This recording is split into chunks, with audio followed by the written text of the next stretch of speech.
Halo guys, balik lagi bersama aku Dr. Andi Setiawan di channel Dr. Andi Official. Dan pada video kali ini kita akan balik lagi di segmen seksi. Dan bagi kalian yang baru nemuin channel ini, kenalin ini merupakan channel yang akan memberikan kalian informasi-informasi, khususnya informasi tentang sistem reproduksi, baik itu pada pria maupun pada wanita gitu. Jadi bagi kalian yang tertarik gitu ya, jangan lupa subscribe channel ini dan tekan tombol lonceng notifikasi agar kalian tahu terus kapan video terbaru diupload tiap minggunya di channel ini. Karena memang setiap minggu segmen seksi itu pasti akan hadir untuk memberikan kalian informasi-informasi khusus seputar hal itu gitu guys. Makanya jangan lupa subscribe gitu ya. Dan baiklah, kita langsung aja ke videonya. Iya guys, pada video kali ini aku akan ngebahas 4 cedera yang sering banget ya terjadi, yang dialami oleh orang-orang saat mereka itu bermain dengan pasangan mereka gitu, bermain cinta dengan pasangan mereka guys. Jadi cedera ini nggak hanya terjadi pada saat orang itu terjatuh, pada saat orang itu mengalami kecelakaan, tapi juga cedera itu juga bisa terjadi pada saat kalian melakukan hubungan dengan pasangan kalian guys. Nah, apa aja cedera-cedera yang bisa dialami oleh orang-orang yang sedang bermain cinta? Baiklah, kita langsung aja ke videonya. Ya guys, bermain cinta itu pasti merupakan kegiatan yang sangat diminati oleh pasangan suami istri. Karena memang bermain cinta itu harus rutin ya dilakukan gitu bagi pasangan suami dan juga istri gitu, agar hubungan mereka itu makin harmonis. Namun terkadang ada nih beberapa insiden yang bisa terjadi pada saat bermain cinta gitu. Baik itu bisa menyakiti sang istri maupun sang suami gitu. Dan hal yang paling sering terjadi itu adalah luka ataupun robekan di area pintu masuk pada area kewanitaan yang bisa sangat menyakitkan guys. Hal ini paling sering disebabkan karena kurangnya pelumas atau bahkan mungkin tidak menggunakan pelumas sama sekali pada saat kalian itu melakukan hubungan dengan pasangan kalian gitu. Ya meskipun area kewanitaan itu biasanya sembuh sendiri ya dari banyak kasus gitu guys. Tapi ada nih beberapa kasus yang mengalami cedera yang cukup parah hingga menyebabkan perdarahan dan juga infeksi dalam jangka waktu yang panjang gitu guys. Nah, apabila hal itu terjadi, konsultasilah dengan dokter kandungan jika perdarahan berlanjut ataupun rasa sakit yang kalian derita itu tidak kunjung hilang guys dengan sendirinya. Karena bisa aja cedera yang kalian alami itu cukup parah hingga memerlukan bantuan medis segera gitu guys. Cara terbaik untuk mencegah kondisi ini ya pastinya kalian harus menggunakan pelumas pada saat kalian berhubungan gitu guys, untuk menghindari cedera-cedera yang udah kita bilang sebelumnya ya. Nah, selain itu ada juga nih bentuk-bentuk cedera lainnya yang sering banget terjadi bagi pasangan-pasangan pada saat mereka itu melakukan hubungan gitu guys. Apa aja cedera tersebut? Baiklah, kita langsung aja masuk ke cedera pertama. Pertama itu adalah sakit di area kewanitaan. Area kewanitaan yang terasa sakit yang terjadi pada saat mereka itu melakukan hubungan dengan pasangan mereka itu sangat umum terjadi gitu guys. Dan seperti yang udah aku bilang tadi, biasanya biang keladinya itu adalah kurangnya pelumas atau bahkan pasangan ini itu tidak menggunakan pelumas sama sekali guys. Biasanya dokter menyarankan agar ibunya itu, agar si wanitanya ini itu minum obat penghilang rasa sakit yang dijual bebas sih di apotek-apotek terdekat gitu. Dan ini apabila kalau wanitanya itu hanya sebatas merasakan rasa nyeri gitu guys ya, tidak terjadinya perdarahan hebat gitu. Karena apabila kalian itu mengalami perdarahan hebat, alangkah bagusnya kalian itu segera ke dokternya langsung gitu ya, terutama dokter kandungan untuk memeriksa apakah perdarahan yang kalian alami itu cukup parah ataukah tidak gitu guys, agar kalian itu mendapatkan penanganan yang cepat dan juga tepat untuk menangani pusat perdarahan yang kalian alami guys. Tapi apabila kalian itu hanya merasakan rasa nyeri aja gitu ya, mungkin agak kram dikit gitu ya pada area V kalian bisa coba gunakan obat pereda nyeri doang gitu guys ya.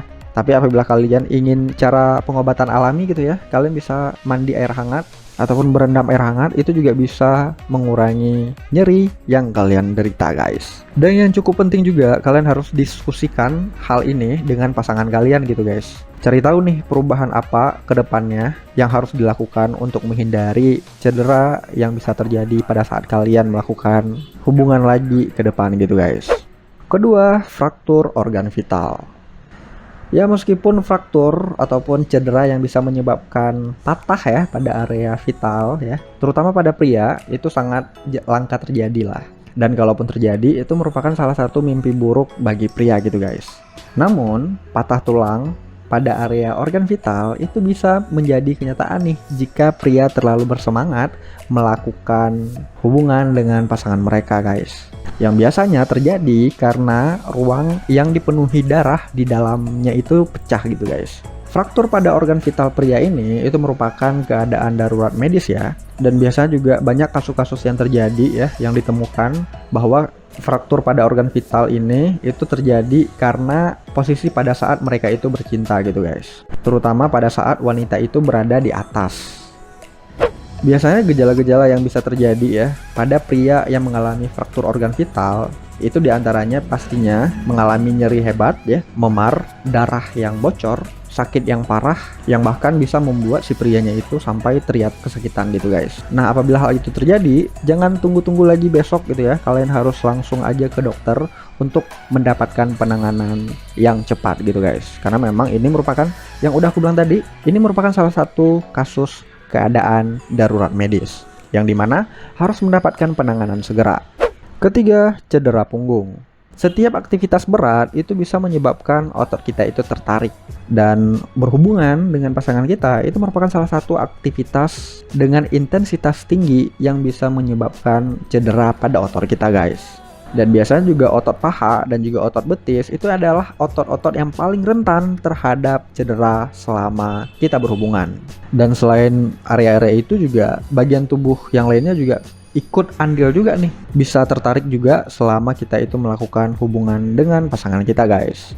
Dan apabila hal itu terjadi, obat penghilang rasa sakit itu bisa menjadi solusi terbaik nih untuk nyeri otot yang kalian alami, guys.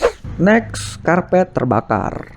Ya guys, pada saat kita berhubungan, apalagi pada saat kalian itu melakukannya itu di atas permadani atau karpet, mungkin bagi sebagian orang itu merupakan pilihan yang cukup menyenangkan ya. Tapi kalian harus hati-hati juga nih, karena bisa membuat kalian itu tergores ya di area seluruh tubuh kalian. Dan bahkan mungkin yang cukup parah gitu ya, kalian bisa merasakan sensasi terbakar pada kulit kalian gitu, akibat goresan yang diakibatkan oleh karpet pada saat kalian berhubungan gitu, guys. Dan apabila hal itu terjadi, kalian harus mendisinfeksi area yang tergores itu dengan sabun dan juga air, karena hal itu akan memiliki efek penyembuhan terhadap goresan yang kalian alami, guys. Akan lebih baik kalian itu bisa gunakan alas lainnya ya, seperti misalnya handuk ataupun selimut, yang dimana konteksnya itu lebih lembut ya, agar kalian itu terhindar dari goresan yang bisa terjadi akibat karpet yang kalian miliki gitu, guys. Oke guys, itu tadi keempat cedera yang sering banget terjadi ya bagi pasangan-pasangan ya. Ya mungkin memang pada saat mereka berhubungan itu terlalu excited sehingga mereka itu mengalami cedera yang sebenarnya juga bisa mereka hindarin gitu ya, guys. Dan memang sebagian besar di antara mereka yang mengalami cedera akibat berhubungan itu konteksnya masih ringan lah. Jarang lah ya orang-orang mengalami cedera yang berat akibat mereka berhubungan gitu. Ya memang ada sih 1-2 kasus yang mengalami cedera hebat gitu ya. Dan kebanyakan juga yang dialami itu oleh wanitanya ya, dimana si wanita itu mengalami perdarahan yang hebat, perdarahan yang tidak berhenti-berhenti, hingga memerlukan bantuan medis segera agar menangani perdarahan yang terjadi pada si wanita ini gitu. Tapi overall, semua kasus-kasus yang terjadi ya, cedera-cedera yang terjadi akibat berhubungan itu masih dalam konteks ringan lah. Tapi walaupun demikian, kita juga nggak bisa nyepelein nih cedera-cedera tersebut gitu. Akan lebih bagus banget ya buat kita menghindari cedera-cedera yang terjadi pada saat kita berhubungan gitu, guys.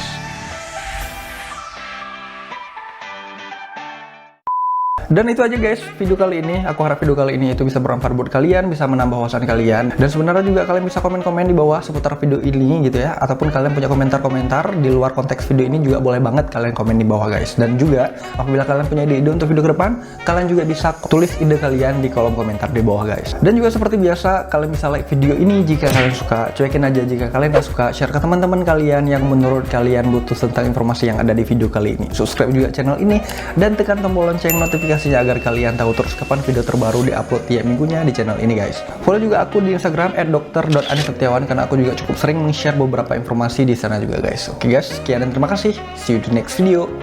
Bye bye.